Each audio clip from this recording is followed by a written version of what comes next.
So last week I mentioned how ExoTiiK was lining up to join Vitality and Jolly was lining up to join Karmine Corp. Now the latter has already been confirmed. The roster for Karmine Corp will be Vatira, Atao and Jolly.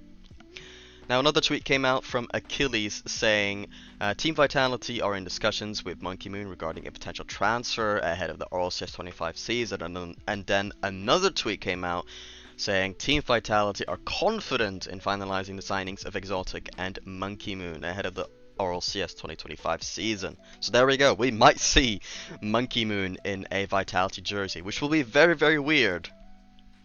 Very, very weird, but I wanted to talk about a tweet that I saw from Seb. Are you all forgetting that Rocket League has never had a successful super team? Super teams don't have the best track record, not just in Rocket League, but frankly in all of esports. Closest we have had really was Moist and G2 with hindsight.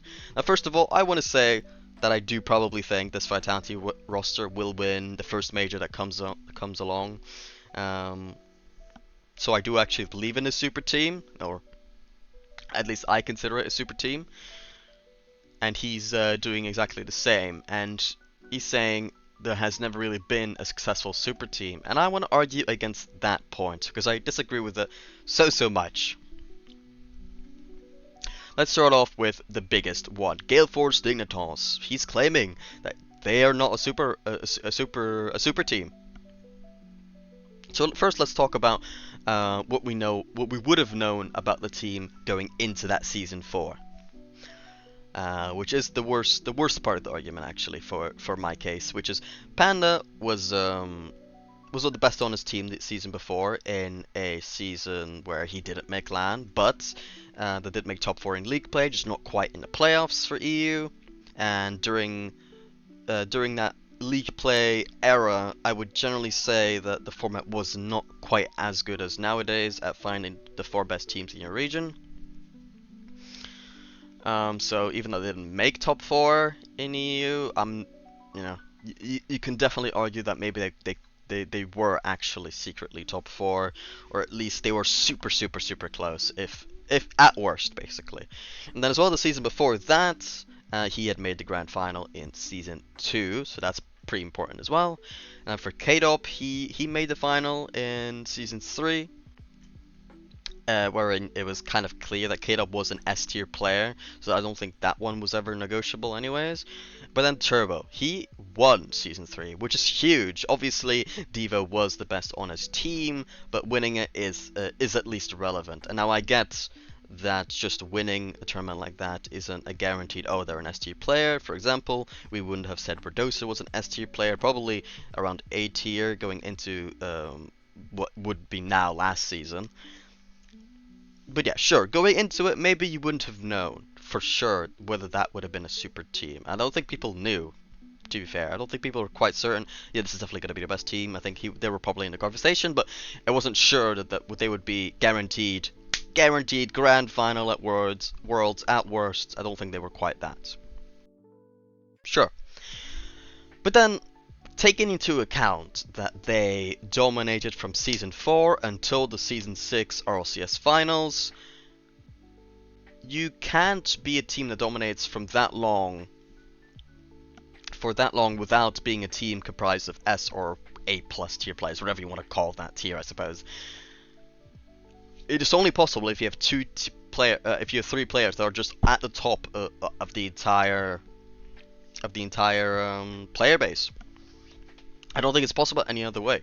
I mean, even let's look at Turbo, right? Because I made a comparison to Redosin. He won Worlds 3 times in a row, right? You expect someone who's A tier like Redosin, he might win Worlds, but then he can't continue winning the season after. You see how that's like, he's got that Turbo's got that longevity at the top, which proves how good he was, whereas Redosin, he doesn't quite have that longevity, which in my opinion proves that maybe Redosin probably isn't an S tier player, right? But if he was, then maybe Vitality would have kept on winning for much longer. So that's kind of the point I'm making as well. And I think the dominance that they had was proof of how good they were all individually. And I mean, you could try this yourself as well. Just look at the Season 4 Grand Final. It's really not that